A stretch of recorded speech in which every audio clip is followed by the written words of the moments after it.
Hello everybody. Hope you well. Hope you're fantastic. My name is Gavin Mkhabela. Now, I just wanted to welcome everybody to the new month, the month of February, which is the month of love. Now, I hope that this month you're going to get a whole lot of love as much as you will be giving a whole lot of love as well in return.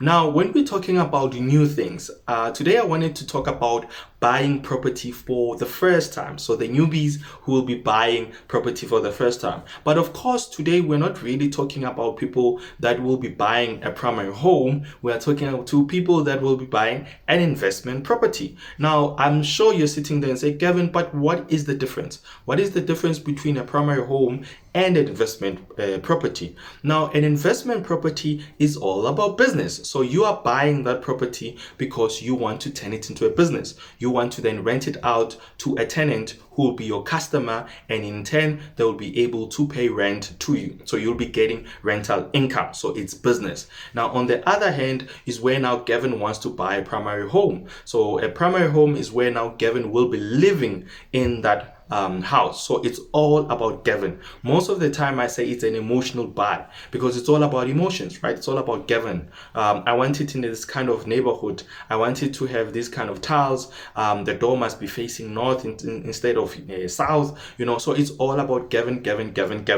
Now, today's video is all concentrated on people that want to be property investors. So they want to buy investment property for the first time.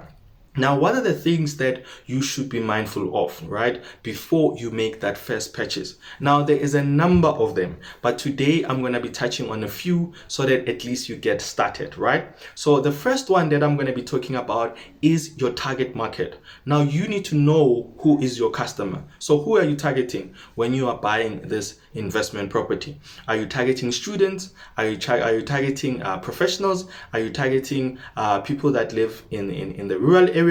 Are you targeting guys that are working in factories and warehouses? Who is your customer? So when you understand that, you are starting off, because then you know who you're dealing with. And then the second one is location.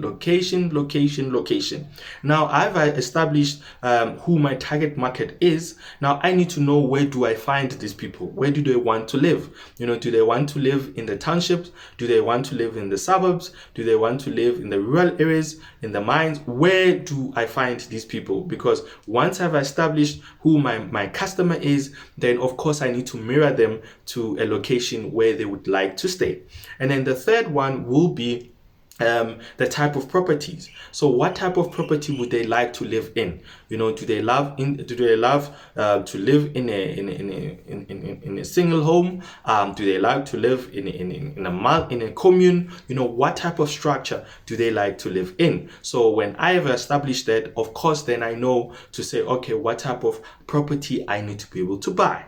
And then the other one is where now we talk about the financing. Now, I've established that they like to live in the townships. They like this kind of a structure. Now, how am I going to buy that particular property? Am I going to finance it cash, or am I going to finance it via the bank, right? Or other, or means of financing, which there's a number of them which I won't go into. But we'll deal with the two to say, okay, am I buying cash? So I've saved up enough money, or I've got money somewhere, and then I'm going to take this money, I'm going to buy this property, and then I'm going to be renting out this property to my customer. Or I'm going to go to the bank to then apply for a bond.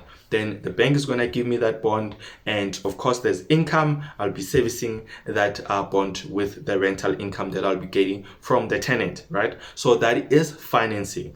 And then when we now have established the financing aspect, is now we need to go into the type of returns that I'll be getting. Now, this is where it becomes very important to say, do I want cash flow positive? So do I want to be able to make a profit from day one?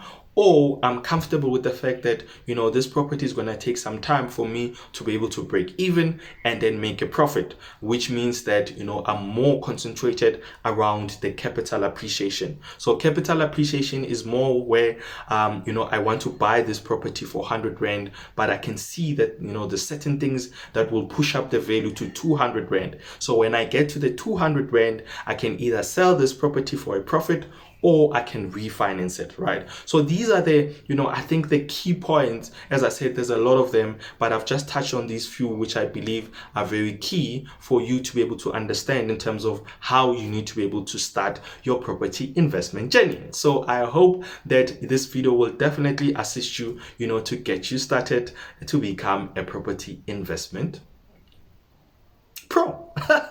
Cool, man. I hope that you're going to have an incredible and amazing time enjoying this video. So by that, I want to say, Gavin Mkhabela, see you on the flip side.